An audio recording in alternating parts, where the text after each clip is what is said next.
I'm Ethan, 27. My girlfriend of 3 years, Lauren, posted on Snapchat that she was single until someone proves they deserve me while we were still living together in my Denver apartment. So I clapped back with a comment and changed my status to thriving solo, and her post vanished in under a minute. If you were 27 and saw your partner pull this move, what would you do? Drop your thoughts below. It was a crisp September morning in 2024, and I was on my lunch break at my tech job near Union Station, Denver. My phone buzzed with a notification from Snapchat, an app I rarely checked anymore. Lauren, 26, had posted one of those aesthetic, quote, graphics white text on a pastel background, her morning coffee artfully framed in the shot. The caption hit me like a punch. Single until someone proves they deserve me. Know your worth, queens. We'd been together since 2021, living in my Lodo apartment for a year. I stared at the screen, my sandwich, forgotten heart pounding. 3 years, one shared lease, countless date nights, and she was advertising herself as single. I scrolled through her post again, checking for some hint of a joke. Nothing. My fingers hovered over the keyboard. I typed, "Good luck with that," and hit send before I could overthink it. The comment felt sharp, satisfying. Then, on impulse, I updated my own Snapchat status to thriving solo and tagged Lauren, making sure it was public. Within 30 seconds, my phone lit up. Her post was gone in under 60 seconds, but the notifications kept coming. 12 missed calls, all from her. I silenced the phone, my pulse still racing.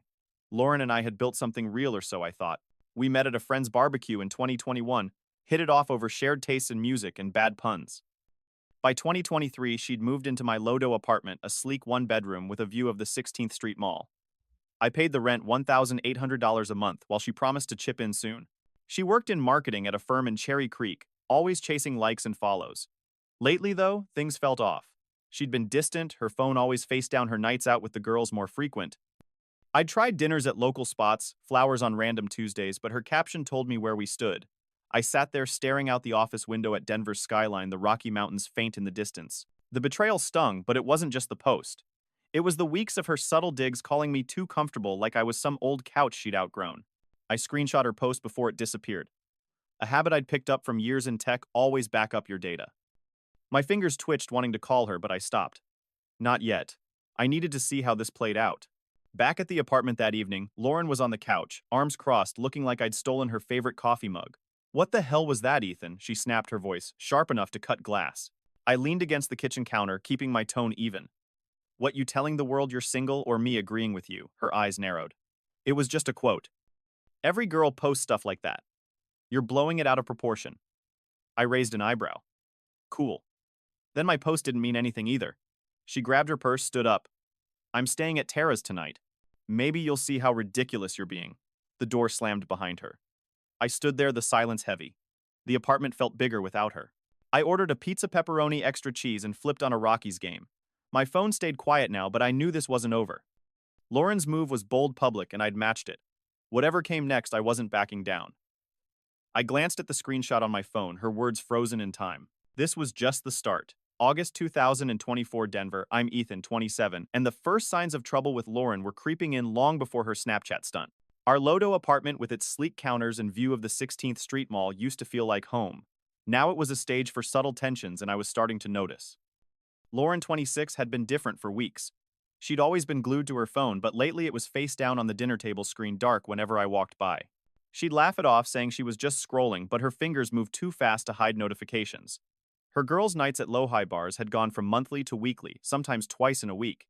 She'd come home late, smelling of wine and perfume, brushing off my questions with a toss of her hair. "You're too comfortable, Ethan," she'd say, her tone sharp, like I was a roommate who'd overstayed his welcome. It stung, especially since I was covering the $1,800 rent on our place while she worked her marketing job in Cherry Creek, promising to pitch in next month. I tried to bridge the gap. I booked us a table at a cozy spot in Reno, Candles, flickering, the kind of place she used to love. I brought home flowers, daisies her favorite, on a random Tuesday. But she'd smile thinly, post a selfie with the bouquet, and caption it something vague like self-love season. Her posts were getting bolder: gym selfies at dawn, with captions like "chasing gains, not games." I'd scroll through Snapchat, see the likes piling up, and wonder who was watching. One name kept popping up: Marcus, a new guy at her marketing firm. I didn't say anything, not yet, but I started saving screenshots just in case. One evening, as Lauren was getting ready for another girls' night, my phone buzzed. It was Ryan, a buddy who worked with Lauren at the Cherry Creek firm. His text was short: "Yo, heads up. Lauren's been having lunch with that new account guy Marcus every day this week. Seems cozy." I read it twice, my thumb hovering over the reply button. Marcus. She'd mentioned him once months ago, said he gave her weird vibes. Now they were cozy. I thanked Ryan, kept my tone neutral, and opened Snapchat. Marcus's profile was public. I scrolled back, saw his likes on Lauren's posts, every single one going back months, even the 6 a.m. gym shots. I screenshot those too, my jaw tight. Back in the apartment, Lauren was in front of the mirror, curling her hair, humming to some pop song. The coffee maker, $150 my purchase, hummed on the counter, filling the air with the scent of her morning brew. Another night out, I asked, leaning against the doorway. She didn't look up. Yeah, Tara's stressed. Needs me. Tara, her friend I'd met maybe 4 times, always seemed to need her lately. I nodded, let it go, but as she left, her phone buzzed on the counter. I didn't touch it, never have, but the screen lit up with a notification. I couldn't see the name, but the timing felt wrong. Sitting on the couch, I stared at the PlayStation $600, another thing I'd bought for us. We used to play FIFA 22 together, laughing over her terrible defense. Now it gathered dust. I pulled up Snapchat again, checked Marcus's likes. They were consistent, deliberate. My gut twisted, but I wasn't ready to confront her. Not without more. I texted Ryan back, asking him to keep an eye out. He replied with a thumbs up. I leaned back, the Denver skyline glowing through the window, and felt the weight of what was coming. Lauren was slipping away, and I was starting to see the game she was playing. I wasn't going to let it slide. After Lauren stormed out to stay with her friend Tara, I sat on the cozy couch staring at the PlayStation $600, my purchase now a relic of better days, when we'd battle over FIFA 22. My phone buzzed with a text from Ryan, her coworker at the Cherry Creek marketing firm. Lauren's still eating lunch with Marcus every day, he wrote. They're laughing a lot. Thought you should know. I nodded to myself, saving the message. Ryan had been a solid friend, always straight with me. I opened Snapchat, checked Marcus's profile again. His likes were still there, a digital trail on Lauren's gym selfies, her coffee posts, even a random shot of her at Lohi Bar. I screenshot everyone, my fingers steady but my chest tight. Lauren called the next day, her voice sharp through the phone. Ethan, it was just a quote. Every girl posts stuff like that. You're making a big deal out of nothing. I leaned against the kitchen counter, the Denver skyline glowing through the window. If it's nothing, why'd you delete it in 60 seconds, I asked. She huffed, said I was being dramatic, and hung up. I didn't call back. Instead, I got a message from Tara, who I'd met maybe 4 times at group hangouts. Her text was a paragraph-long lecture. You violated Lauren's trust, Ethan. Real men don't act petty on social media. I typed back quick and cool. Real girlfriends don't pretend to be single online. Tara didn't reply. I saved that exchange too. That evening, my cousin Caleb, a bartender at a trendy Lohi bar, texted me. Saw Lauren here with some guy, think it's that Marcus dude from her work. She was loud, kept comparing you to him. Ethan never takes me to nice places. Weird vibe. I thanked Caleb, saved his message. Lauren had always called Lohi's upscale bars pretentious, yet here she was airing our dirty laundry to Marcus. I pulled up Snapchat again, cross-checked Marcus's likes. They went back 3 months, a pattern too consistent to ignore.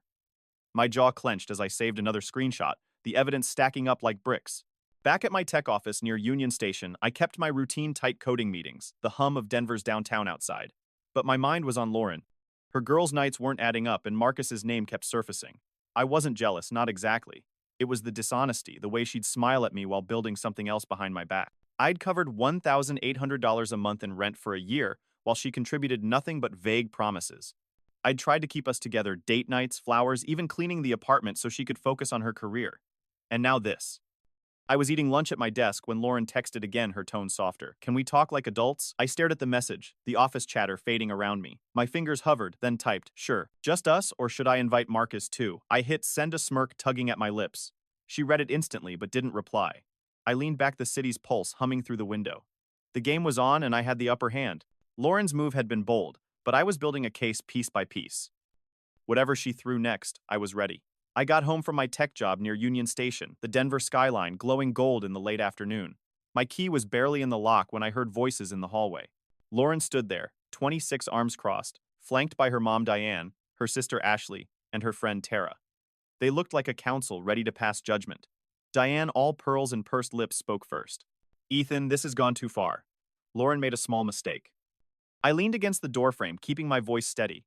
Posting she's single while living here rent-free for a year. Small mistake. Ashley jumped in, her tone, sharp. You're focusing on the wrong thing. She loves you. I raised an eyebrow. Funny way of showing it. Lauren, silent till now, exploded, her eyes flashing with angry tears. You ruined everything. Ethan Marcus won't even talk to me now because you made that stupid comment. He thinks I'm drama. I couldn't help it, I laughed. So, you admit there was something with Marcus? Her face flushed. No, we were just friends. But he was interested and now he thinks I'm toxic because of you. I crossed my arms. You were chasing better while we were together. That's on you. Diane tried to pivot her voice soft but calculated. Ethan, we were planning Thanksgiving. I bought a bigger turkey. I smirked. I'm sure Marcus likes turkey. The hallway grew tense, the security camera blinking above us. Lauren stormed past me into the apartment, declaring she'd take everything she bought. She grabbed the coffee maker, $150, my purchase, yanked the shower curtain from the bathroom, and even pulled the batteries from the TV remote. Then she eyed the PlayStation, $600 mine, except for her one-time FIFA 22 purchase, $60. You contributed one game, I said, stepping in front of it. Take FIFA and go. She glared, but Diane, looking embarrassed, nudged her to stop. Ashley stayed quiet, her eyes darting away. Mike, my neighbor, poked his head out, his voice gruff. Everything okay, Ethan? I nodded.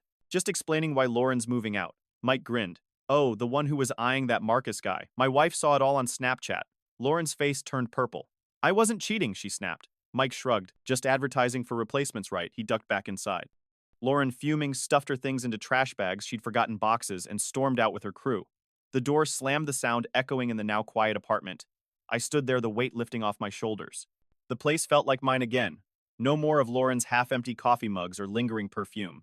I ordered takeout from a spot in Reno, the kind of place Lauren used to call too hipster. As I ate, my phone buzzed with a text from the building's security desk. Lauren had tried to claim she still lived here, saying she'd lost her key. I explained the situation, and they promised to handle it. I leaned back on the couch, the PlayStation untouched, and flipped on a game. The Rockies were losing, but I felt like I'd just won. Lauren's drama wasn't done, but I was ready for whatever she threw next. I was at my tech office near Union Station, wrapping up a coding sprint, when my phone pinged with a LinkedIn notification. It was Marcus, the guy from Lauren's marketing firm in Cherry Creek. His message was direct. Hey Ethan, I owe you an apology. I didn't know you and Lauren were still together. She told me you'd been broken up for months. I'm not that guy. Also, heads up, she's been telling people at work you were controlling. Thought you should know. I read it twice, my jaw tight, but a grin creeping in. Lauren's lies were unraveling. I saved the message, another brick in my evidence wall. That evening, I hit the gym near my apartment, the kind of place with climbing walls and protein shakes on tap. The workout cleared my head, and I felt stronger, not just physically. On a whim, I snapped a selfie, sweaty, smiling Denver skyline faint through the gym window, and posted it to Snapchat with the caption, "Solo life hitting different." I tagged Lauren, knowing she'd see it. Within an hour, my phone showed she'd blocked me. Good. I wasn't chasing her approval anymore. I screenshot the block notification, adding it to my collection. Back at the Lodu apartment, I sprawled on the couch, the PlayStation, $600, still mine, sitting untouched. My phone buzzed again, this time from Ashley, Lauren's sister. Her text was pointed. That Snapchat post was unnecessary, Ethan. Lauren's going through a lot. I leaned back, the city lights twinkling outside. My reply was short, so was pretending to be single while we were together. Consequences aren't going through something they're earned. Ashley didn't respond. I saved that exchange too, my fingers steady. Ryan, my buddy at Lauren's firm, texted later that night. Drama's heating up here. Lauren's been loud about you at work, saying you sabotaged her. People aren't buying it. I thanked him, my mind racing. Marcus's message had confirmed what I'd suspected. Lauren was spinning a story to save face. But she wasn't just targeting me. She was burning bridges at work too. I thought about Caleb's text from the Lohi bar, how Lauren had ranted about me to Marcus. She was digging her own hole, and I wasn't about to pull her out. The apartment was quiet, the Denver skyline, a calm backdrop. I'd spent a year covering $1,800 a month in rent, while Lauren contributed nothing but chaos. Her coffee maker, $150, was gone, along with her shower curtain and petty battery theft. I didn't miss any of it. My life was simpler, now cleaner. I flipped on the TV, the Rockies game, a low hum in the background. Another text from Ryan popped up. Lauren's been posting some wild stuff online. You might want to check it. I nodded to myself, knowing the next round was coming. Lauren wasn't done, but neither was I. I was free, and I was ready for whatever she tried next. I was at my tech office near Union Station, sipping coffee during a break, when Ryan texted me a link. Check this out. Lauren's gone full TikTok guru. I opened the app, and there she was, 26, in a series of videos titled Healing from Emotional Abuse. She sat in soft lighting, talking about red flags like getting upset when you express yourself authentically, a clear jab at my response to her Snapchat post. One video even flashed a photo of me taken from our old date nights to prove I was controlling. My stomach churned. She was painting me as the villain to strangers online. I reported the videos to TikTok for using my image without permission, my fingers steady as I hit the button. I wasn't about to let her rewrite our story. Later that week, I was at King Soopers in Capitol Hill, tossing cereal into my cart when Tara Lauren's friend appeared at the end of the aisle. She looked exhausted, her usual polished vibe gone. "Ethan," she said, voice low, "I owe you an apology." I raised an eyebrow, waiting. She sighed. "Lauren's been crashing at my place, and it's a mess. She's been doing this for years, posting flirty stuff, texting other guys, then playing victim when it blows up. There were at least 3 others while you were together. She called them her backup plans." I nodded, not surprised but still stung. "Why tell me now?" I asked. Tara shrugged. "I can't keep covering for her. She's out of control." I thanked her, saved the conversation in my mind, and watched her walk away, her shoulders slumped. Back at the apartment, the Denver skyline glowed through the window, a calm contrast to the storm Lauren was stirring. My phone rang. Tom, Lauren's dad, a guy I'd barely spoken to in 3 years. His voice was heavy. "Ethan, I'm sorry. Diane made it sound like you attacked Lauren out of nowhere. I didn't know about her Snapchat post. She gets this entitlement from her mom. Why do you think I work so much?" He hung up before I could respond. I sat there processing. Tom's apology, Tara's confession. It was like the universe was handing me receipts without me asking. Lauren's TikTok videos were gaining traction, but not the kind she wanted. Comments called her out. "Didn't you post you were single while living with him?" I kept reporting, and by the next day her account was suspended for violating community guidelines. I didn't celebrate, but I felt a quiet satisfaction. She'd tried to bury me, but the truth was surfacing. Ryan texted again. "Lauren's losing it at work. Keeps ranting about you. People are side-eyeing her." I smiled, picturing her at the Cherry Creek firm, her credibility crumbling. I leaned back on my couch, the PlayStation $600, still untouched since Lauren left. The apartment rent $1,800 a month was mine alone now. I'd carried it for a year while she chased likes and backup plans. Tara's words echoed 3 other guys. It wasn't just Marcus. I felt a pang, but it passed quickly. I was done being her safety net. Another text from Ryan popped up. "Heads up, Lauren and her mom are planning something big. Might involve your job." I nodded to myself, the city lights steady outside. Lauren was coming for me, but I was ready. The truth was on my side, and her moves were only digging her deeper. Tara texted me on a chilly morning, her message urgent. "Ethan, heads up. Lauren and her mom are planning to show up at your office saying you're abusive and it's affecting your work. Be careful." I read it twice, my coffee going cold on the kitchen counter. Tara had flipped from Lauren's defender to my ally, and I trusted her warning. I headed to my tech office near Union Station, the city's hum, a familiar rhythm. Before my shift, I met with my boss in HR, laying out the story. Lauren's Snapchat post, Marcus's LinkedIn message, the screenshots of her likes and my responses. I handed over my phone, the evidence clear as day. My boss nodded. HR took notes, and they assured me they'd handle any disruption. I felt a weight lift, knowing I'd covered my bases. That afternoon, I was coding when security buzzed my desk. 2 women at reception asking for your manager. They're insistent." I smirked, knowing who it was. From my office window, I saw Lauren, 26, and Diane, all pearls and indignation, at the modern reception desk. They demanded to speak about my behavior, claiming it could impact my performance. The HRrep.com as ever asked for specifics. Lauren stammered. Diane rambled about my public humiliation of her daughter. Security escorted them out within minutes, their voices fading down the hall. HR followed up with a cease and desist letter warning Lauren and Diane against further harassment. I saved a copy of the letter, another piece of armor. Back at the Lodo apartment that evening, I was barely through the door when I saw Lauren sitting in the hallway, 2 suitcases beside her, mascara streaking her face. The security camera above caught every second. "Ethan, please," she said, standing, her voice shaky. "I messed up. Can we talk inside?" I crossed my arms. "We're talking right here." She tried to look composed. "I got kicked out of Tara's. Her roommate's back early. And Marcus told everyone at work about our date. They're calling me a homewrecker." I raised an eyebrow. "You broke your own home, Lauren," she snapped, voice rising. "You owe me. I wasted 3 years on you. I made this place a home. I stayed calm. You threw that away when you posted you were single." Then she pulled her last card. "I'm pregnant," she said, eyes darting. I laughed, not cruelly, just disbelieving. "No, you're not. We haven't been together like that in 2 months. You were always too tired." Her face froze. Mike, my neighbor, poked his head out. "Everything good, Ethan?" I nodded. "Just explaining why Lauren can't move back in." Mike grinned. "The one chasing that Marcus guy. My wife saw it on Snapchat." Lauren's cheeks burned. Security arrived, called by the front desk, after Lauren claimed she still lived here. They escorted her out, suitcases, and all her protests echoing down the hall. I stood in my apartment, the silence clean. The PlayStation $600 sat untouched, the rent $1,800 a month, mine alone to carry as it always had been. Lauren's coffee maker, $150 was gone, but so was her chaos. The HR letter, Tara's warning, Marcus's message, all proof I'd stood my ground. Lauren had tried to tear me down, but she'd only exposed herself. I flipped on the TV the Rockies game, a quiet hum. The fight was over, and I'd won without raising my voice.